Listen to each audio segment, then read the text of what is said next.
Hey everybody, what's up? Welcome back to the Games Cage, and today we're here to talk about a little game you might have heard of.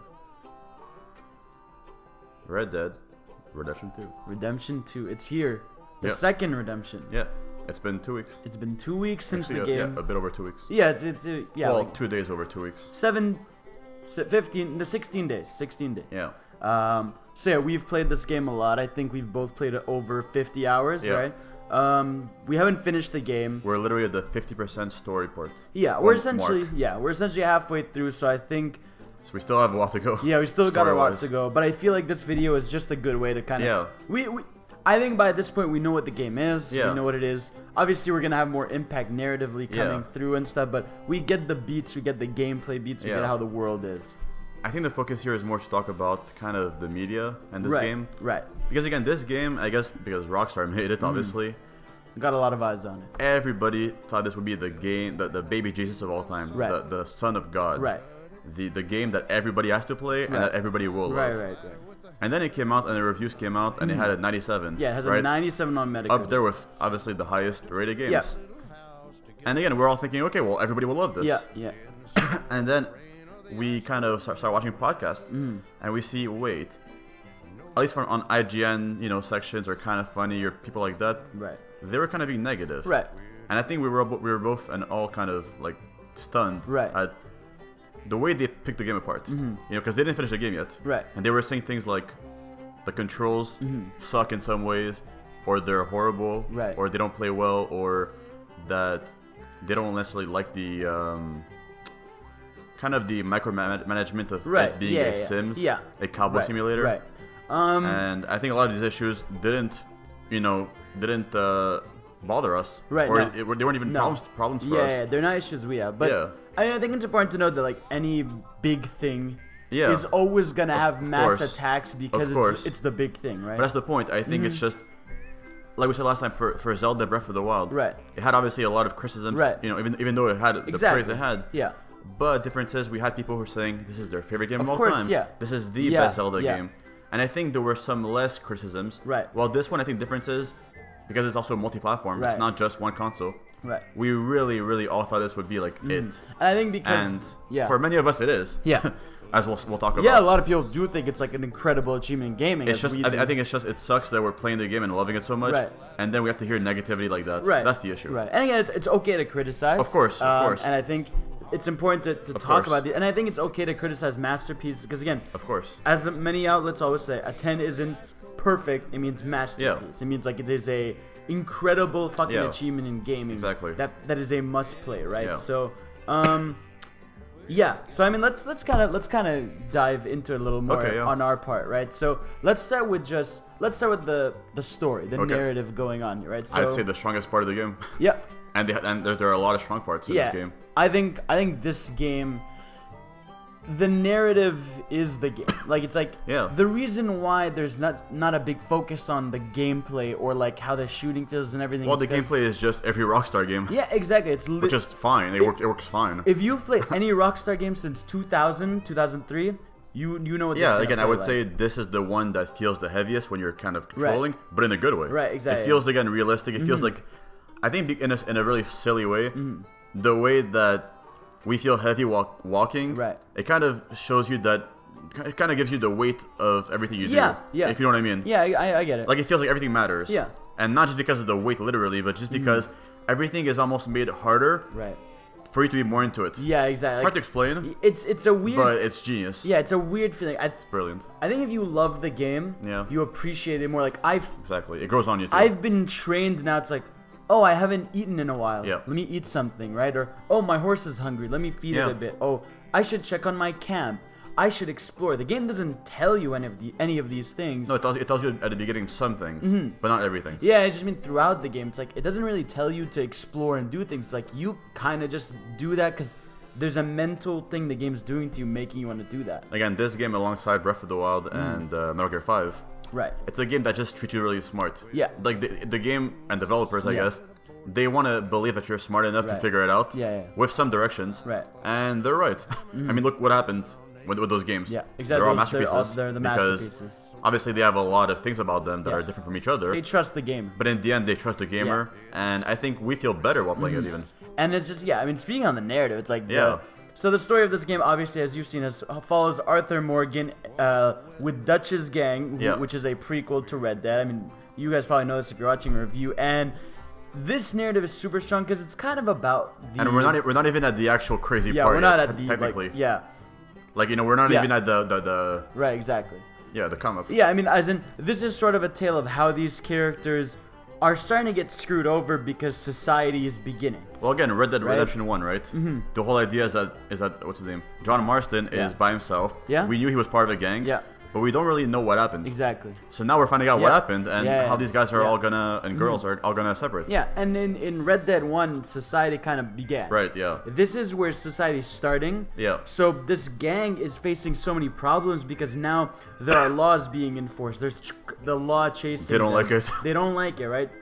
Towns will remember your actions. You have bounties on your head because the world is changing and the group is trying to cope with that and trying to figure out how to continue on their lives with robbing or stealing things, right? And what's incredible about this story is it takes the perspective of bad guys, outlaws, but it, within the context of their families and their lives, humanizes them. And I think that's what's fucking incredible. They're kind of just bad guys who have hearts. Yeah, it's like...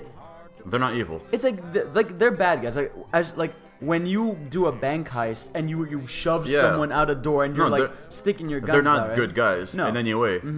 But between each, like you said before, between each other, they really care about each other. Like it's hard. Family. It's hard to not sympathize when you have the moments where you're riding a horse with one of your like Lenny or Mike or one of the people in your camp. Yeah, and you're just even Micah, who's a prick psychopath in the game. Yeah, I still love him. It's a thing where I still somehow love him because and he's I shouldn't, part of the but gang, I love him exactly. Right? Like, what I love about the cast of characters is they all have that very kooky, weird personality. Like there's very much like, but some are also are more grounded than others. Yeah, like some are grounded and some are crazy and some are also both. Yeah, well they've got all the stereotypes almost. Kind right? of, like, you've got the crazy redneck. You've got the business person. You've got the psychopath. You've got the priest. The big the big meat. Pearson. Pearson. You've got like all the girls who are very fun and outgoing. Their charismatic leader. Exactly, you got it's like there's all the stereotypes, but their stories and the way they talk to you and act with you, I think we've learned over the years now that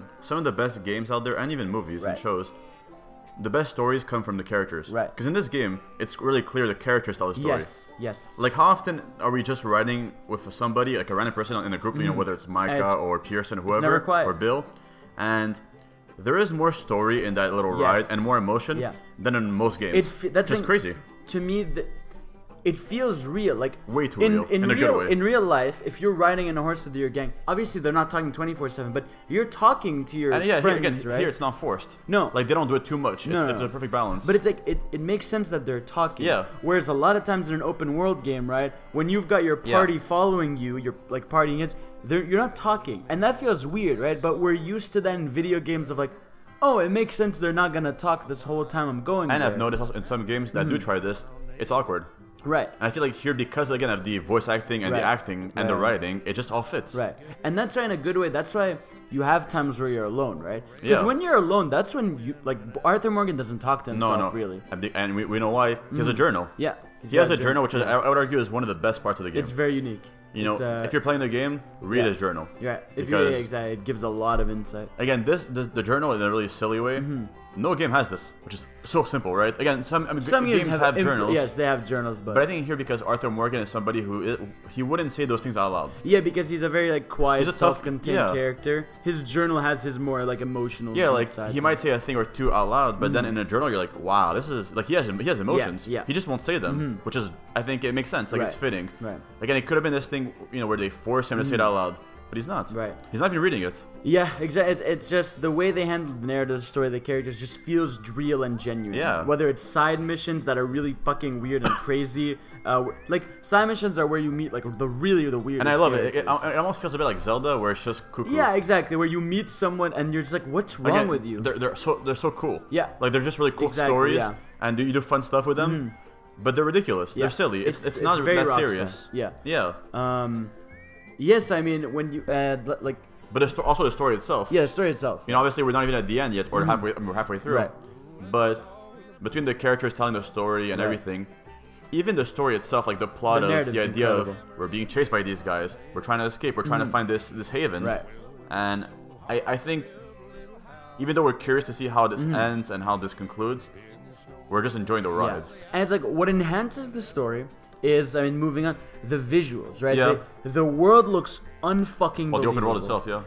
Because again, linear games nowadays that let's say Uncharted, it looks gorgeous, especially because it's a linear game. Of course, it's it has self-contained areas. But to have the polish of a game like that in an open world game, it's huge. It's insane. Like even a game like AC Odyssey that's beautiful, you see the kind of seams of like, okay, because this game's massive, trees are gonna look plastic. Yeah, or crowded. Whereas here, like the grass is flowing, you see the dust coming out of the ground. Yeah, even the clouds. And the clouds and the lighting in this game is unbelievable. When it's nighttime and there's a starry sky and the moon is shining when you're in a forest and you just see the light coming through, it's moments like that make you go wow. Or when you're on top of a hill and you literally see that entire world and it's all rendered, like it doesn't fog out any of it to be like you can't see it. It's all there and it just looks unbelievable. Yeah, it's almost so realistic it looks real. Exactly. Again, a lot of games nowadays look real. It's crazy. But this looks real. Yeah. And again, it's enhanced because the writing is so good and everything, it just feels like a real game. I'd argue that this is probably the best horse riding I've ever played. Yeah, again, we know a lot of games have tackled this. Maybe Witcher 3, but I think this one is so grounded and realistic. Right. It just fits so well. I think a horse, they focus a lot on the horse itself, right? Like you see the individual bones. But the horse is the character. Yes, yeah, my horse 69. Like the horse. Actually, mine just died. Oh shit! Really? Today or yesterday. A roach is dead. Roach died. Roach died. So I got a new one called Phantom. And it's like, I fucked up. I got hit by a train, and my horse died. Oh my god! But I guess I came back to life somehow. Right. Phantom. Yeah, exactly. Oh, I see. Okay. But my horse died, and I cared about my horse. Right. Yeah. We spent like 50 hours together. If I bump my fucking horse again on the side of a tree, oh my gosh, it's the worst feeling because you just hear like. I feel bad. It's so hurtful. Again, in any game with horses, you whistle, the horse finds you anywhere. Yeah. They spawn. Here, no. Here, I've had times where it's so far I have to walk to my horse and find my horse. And like, fuck. It's cool. It's cool, but it's funny. That ties into the gameplay. Let's talk about that. How. I think people undersell the gameplay here. Right. They really undersell it. Right. Because it's quality. Here's my thing. Like, I think the gameplay, it's not doing anything new. But it didn't have to. It doesn't have to. The game relies on its narrative. Of course. And that's why when I'm doing just a regular shootout, like, I think if this was like a poorly written game, and you were just going shootout to shootout, doing the weird activities you do, it would feel like, okay, this is kind of whatever. But because it's tied to a narrative, of course, that's why it feels better, right? That's why, like, to me, like, because of how the world is, it makes sense that I whistle and my horse can't find me. In AC Odyssey, in Assassin's Creed Odyssey, if I whistled and I didn't find my horse, I'd be annoyed. Good luck. You could fast travel at least. Exactly. But and again, that's the thing. You can't really fast travel in this game. Did you unlock it? So, but you can only do it from your camp to another place. Yeah. Like it's a very weird fast travel system. And I think that like for you, does it bother you at all? I've never used it. Yeah, but would you have if you could go back and forth? It's a hard one because there are some long rides. Yeah. But I think at least the point of the game is that they want you to enjoy every ride. Right. Every ride matters. And also, the world isn't like annoyingly big. It's really big, though. It is really big, but like one of the biggest. I never feel like when I have to go from point A to point B, when I put the game in cinematic mode and let the horse ride, it takes max like 5 to 7 minutes. Well, it depends where you go, because let's say I'm going here to a side mission down there. It could take 15 minutes at least. No, but like, usually I've noticed if I put in just cinematic mode and let it ride, means faster. And it just goes, it's like 5 to 7 minutes. It's like, what I mean is it's huge, but it doesn't feel like it's like, oh my god, I hate riding because it's so long. No, and I can see why it can annoy somebody. Again, that's the thing about this game. This game is not for everybody. Yeah. It's really not. Right. And I think we all assume this would be for every gamer or every person who liked GTA 5. And it's not. Right. You can't just get this game and fuck around and kill people. You will get in trouble. Yeah. Like in GTA 5, you could, or any GTA, you could kill whoever you want, you could cause trouble and escape. Here, good luck escaping. Right, yeah. Like, they don't want you to escape. They want you to get caught. Yeah. And that's a good thing. Also, I think there's people that kind of exaggerate how much management is there. Because honestly, like, it's a Rockstar game, so first of all, let's say your health is low. If you die, you come back and most of it's there. Yeah. Right? And everything's there. As in, it's like, you lose nothing. As in, I've played 50 hours And I can count on my hands how many times I've actually had to feed Morgan or feed like. I think because once you've played the game for at least 10 hours, you're so used to it, and the things are so small that it becomes a habit. Like you really want to be this cowboy. Right. Exactly. You really want to kind of. Yeah. Like to me, at least in Zelda Breath of the Wild, I thought it was a bit too much management in terms of the weather. Right. Like here, when I've been in the snow, which is not often. Right.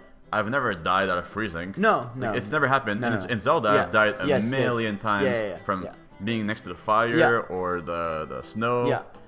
That's why to me Zelda had way more management, which wasn't the best thing. Right. It made sense for the game, but I think here it's like a perfect balance of there's management, but it's not, people exaggerate. Yeah. It does have a bit of that thing of like, again, that Breath of the Wild, and now even Assassin's Creed Odyssey has done, where when I try to get my horse off even just a little high of a reach and it slips down and like you just can't do that, it's like that's that moment like fuck. But see, this game, unlike those, actually this and Zelda, difference is your horse dies. No, of course, yeah. That's why it's scary. Yeah, I know. In AC Odyssey, I'm like, okay, well he's not gonna die. What do I care? Yeah, no, it's right. Even when I get off the horse and try to climb up, it won't let you. It's like clearly. And again, I like that. Like, is that for you a flaw? It's not a flaw, but it is that moment of like, man, I just like that's the Breath of the Wild and Assassin's Creed thing of like. When you were granted the ability to climb things like that, especially in a world that's gorgeous. I think for me, like even for Breath of the Wild, is I think where I appreciated why you could climb everything, and it made sense for that game. Yeah, because even Assassin's Creed, like I love that. Like, it really is useful that you could just. Also climb because they're assassins, so it makes sense. Yeah, exactly. But I do think that not every game should have that.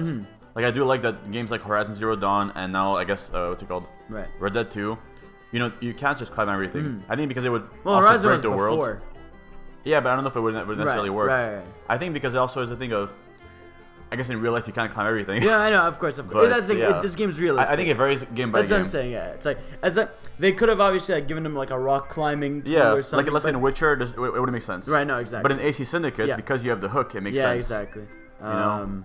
Yeah, I think it varies game by game. But yeah, so I mean. And here, I think this game again, the thing is, it's very grounded. Yeah. Like there's no flying. Exactly. It's not GTA in any way.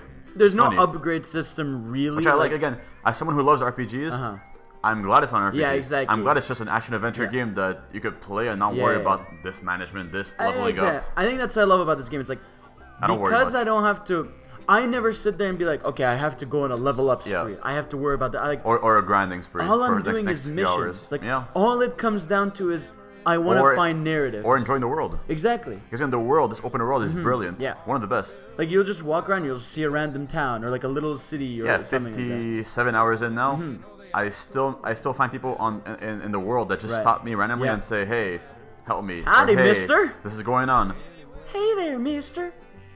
Like I can't even imagine the amount of time and effort they put into this world. Yeah, it's not just the world, insane. but the people in the world. Yeah. Like there's I want to watch there's so many videos of like little details in Red that I'm sure they would. I'm dying to watch every spoiler video I see because I see a lot of spoiler casts. I'm like, I want to see those. Yeah, I can't wait. Yeah, because everyone's saying it gets crazy. But again, let's think about the game.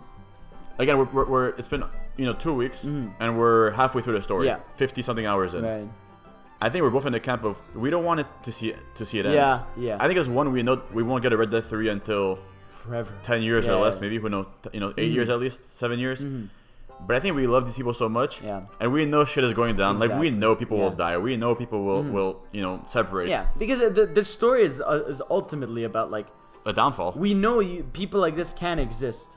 And they can. We know there's they can, but I think what's cool about Red Dead Redemption is that it's a tough world. Like again, if this was Assassin's Creed Redemption or whatever with cowboys, they would find a way to make it so that you guys could live and be happy. Yeah, exactly. But I think clearly Rockstar, what's cool about them is that they don't necessarily like happy endings. No, exactly. Like LA Noire, no spoilers, but it's not happy ending. GTA 5, not necessarily. They'll do what fits best the narrative. Exactly. Not what fits best the game. And this game, I believe, has different endings, right? Yeah. Yeah. I think so, yeah. And also, the honor system. Yeah. It's so cool. I mean, obviously, we played very differently. Very You try to be very nice to everybody. Yeah, again, I'm not fully there, but I'm almost at the full. Full I will definitely murder people. Like, do you ever check yours still, the down bar? Yeah. I'm not completely evil, but it's still in the red. Okay. I think because I'm not mean to like main mission people, right? Like I'm not like, hey, go fuck yourself. But I'll let's say a girl's trapped under a horse, I'll save her and then I'll shoot her in the head. That's fucked up. I know. Or like a guy he's trapped in a cage and I get him out, shoot him in the head. You should have done a compilation of videos you do. Yeah, just shoot him in the head. I should have, man. That would I wonder if someone did. Someone probably. But again, that's the thing. Like for me, like some people are saying that Arthur Morgan, the main character, is an evil man, and it's like, No. Sure, again, he's an ally. He's a bad guy. He doesn't follow the rules. Right. Which again, he's developing. Like we are seeing a change in him. Yeah. But I think that's the point. He's not a good guy. Right. But he's not this. None of them are good guys, really. No, again, some maybe more than others. Yeah, some more than others. Yeah. But I think it's just that they have good in them. Exactly. Like they do have some good intentions. Exactly. It's not like in the camp they're beating their families. No. It's like these people have kids, they have lives. And they really, I'll say, if especially now we're playing it more and more. Right.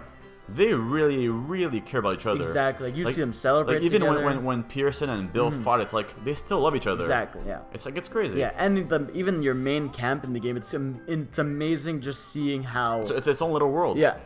Like I've never seen a game that has kind of like which game has a home like this that you go back to every time and you really care about. There's games with obviously with bases like that. I can't think about. I can't think of one where I went back to it and kept caring about it. Right, but yeah, because every time there's new dialogue, there's things going obviously on. Obviously Sims, but I don't play Sims. Right.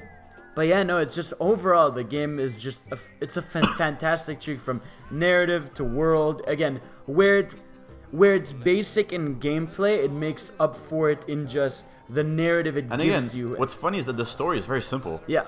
Like it's not this, I don't know, Witcher or Zelda story where it's like, some kind of magic. No, there's no end of the world. And this and this. It's like, this is one of the simplest stories. But it's so simple. Yeah, it's like GTA where it's like all it is like the city doesn't give a shit about Trevor, Michael, and Franklin. It's like it's a self-contained story. I guess it's more GTA 5. I don't think anybody really, or most people call it the best story of all time. Right. But I think in this case, it's like I never thought I could call something like this one of the best stories. Yeah.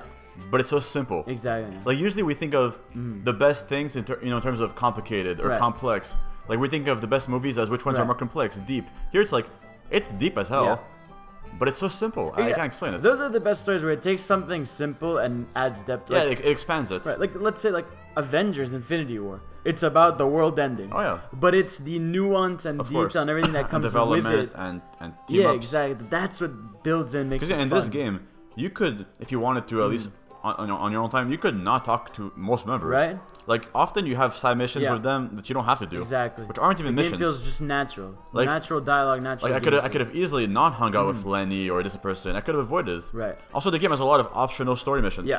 Which is crazy. Yeah. And again, I hear that later on in the game, if you're not in the better of or the good of the honor system part, you might miss some missions. Right. So I do think the game also wants to test you in terms of how good are you or how bad are you. Again, it's not like Witcher where you're really good or bad. Exactly. Because that's what I like. It's like it doesn't make you go you're a super good guy or you're a super bad guy. It's like AC Odyssey. It's like you're a bad guy, but you can choose to be less bad or like for example or really bad. Whenever I have a situation where I'm in a story mission and I have to hurt somebody, I just wait. I don't do anything, and then my other member does it for me or hits the person. So it still happens, but I don't do it necessarily. So there is some choice which I like. I appreciate. Like I appreciate the fact that we're not forced to beat the hell out of them. Exactly. Because that'd be fucked up. Yeah, exactly. I think. Yeah, that's where you face controversy. But even unless you want to. Yeah. But again, I just love that that's the narrative they crafted of like these people are gonna do bad things. You can't say no, I'm not gonna do the bad. They're literally. I think Rockstar literally said basically, these guys are bad guys, and you will care about them. Yeah. You will care about you will care about every of them. It's like that's crazy. Yeah. I think most games can't get away with this. No, not that because again, it's hard to sell bad guys. Yeah, right? and I think some of the best movies are about bad guys. Right, yeah, exactly. Or shows. Right. Or like Breaking Bad. People. Yeah. It's like he's a bad guy, but we care about him. Stuff like The Dark Knight, Sons of Anarchy. Yeah. Again, a lot of these things are built off of these narratives. But yeah, it's a phenomenal journey. We're gonna continue to play, and maybe once we beat and see that ending, we'll do like an ending discussion, and then a spoiler cast. Yeah, exactly. Well, we'll probably just do that, like just. All right. Yeah. We'll see. Yeah. Yeah, but yeah. So obviously you guys are playing it. If not, go check it out. If you're interested. The best part is that the game wants you to really go slowly. Yeah. Like it wants you to take your time, enjoy the world, enjoy the missions. Nothing's rushed. No. Nothing. Yeah. That's why when people say that the game is too slow, I'm like, that's what the point is. That's the point. You're supposed to take your time and enjoy this world. It's not AC Odyssey or whatever where you're supposed to rush through it and do this and this. It's like no, just it's not a game about enjoy upgrades. your time. It's not a game about stuff. And again, even the upgrades they come natural. It's like the more you run, the more fast. I never ever think about it. No, exactly, never. But when it happens, I'm like, hell yeah. Yeah, I've never sat down and been like, let me get more stamina upgrades. You know, it just happens. And again, there's a place for those games. Yeah. Like, to me, at least. Yeah. To me, Red Dead 2, as phenomenal as it is, yeah. it doesn't take away from other games. No. Like, to me, other games could still be different. Yeah. It's just, this is a special experience. Yeah. Like, I don't know if we'll see another one like this. No. Even Red Dead 3, it's like, it could be better. But I don't know if we'll be this shocked. This took a leap, yeah. It's like, we were shocked. Yeah. Like, a realistic world like this with this kind of story, it's like, wow. Yeah. So anyways, that's our thoughts on Red Dead 2 so far. Let us know yours in the comments below. And yeah, if you want to see more, subscribe. We've got a ton of content, whether it's this or rankings or reactions or whatever the fuck. We'll see you all next time. Peace.